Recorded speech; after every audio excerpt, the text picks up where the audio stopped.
एक बार की बात है, एक तालाब के बगल वाले खेत में बत्तख मां अपने अंडों पर घोंसला बनाकर बैठी थी। गर्मी के दिन थे। धीरे धीरे एक एक करके उसके सारे अंडे फूट गए।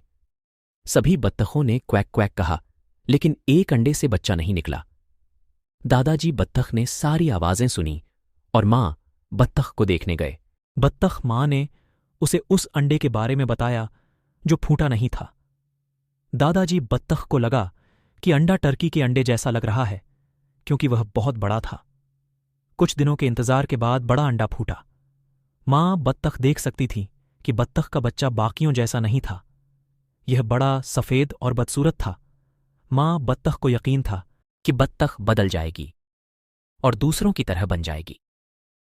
मां, बत्तख और बत्तख का बच्चा तालाब में तैरने चले गए। बदसूरत बत्तख दूसरों की तुलना में बहुत बेहतर तैर सकती थी। इस बात से बत्तख मां बहुत खुश हुई।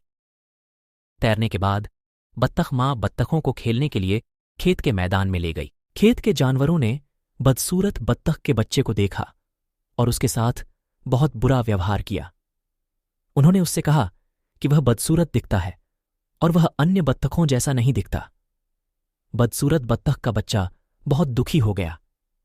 मां बत्तख अन्य जानवरों से खुश नहीं थी और उन्होंने उनसे बदसूरत बत्तख को अकेला छोड़ने के लिए कहा। मां बत्तख ने उन्हें बताया कि वह बदसूरत बत्तख कितनी अच्छी तरह तैरता था और उसने कैसे सोचा था कि वह कुछ ही दिनों में अन्य बत्तखों जैसा दिखने लगेगा। दिन बीतते गए और किसी ने मदर डक की बात नहीं सुनी। खेत के जानवर अभी भी बदसूरत बत्तख का मजा लेते हैं। अन्य बत्तखें भी उसके प्रति क्रूर थीं और उसके साथ नहीं खेलती थीं। बदसूरत बत्तख को बहुत दुख हुआ। वह अब खेत में नहीं रहना चाहता था। एक रात वह भाग गया। वह बहुत दूर चला गया और कीचड़ भरे दलदल में सो गया। अगली सुबह बदसूरत बत्तख जाग गया और उसने कुछ जंगली बत्तखों को अपनी ओर देखते हुए देखा। उसने उनसे पूछा कि क्या वह उनके साथ रह सकता है। उन्होंने उससे कहा कि वह बदसूरत है, इसलिए वह उनके साथ नहीं रह सकता और चला जाए। बदसूरत बत्तख का बच्चा बहुत दुखी था। कोई भी उसका मित्र बनने को तैयार नहीं था, क्योंकि वह बहुत बदसूरत था।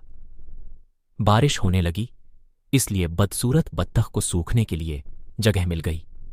उसने एक पुराने घर के बरामदे के नीचे आश्रय लिया। अगले दिन घर का दरवाजा खुला और एक बड़ा कुत्ता बाहर आया। कुत्ता बदसूरत बत्तख के बच्चे पर भौंकने लगा और बत्तख के बच्चे को बहुत जल्दी भागना पड़ा।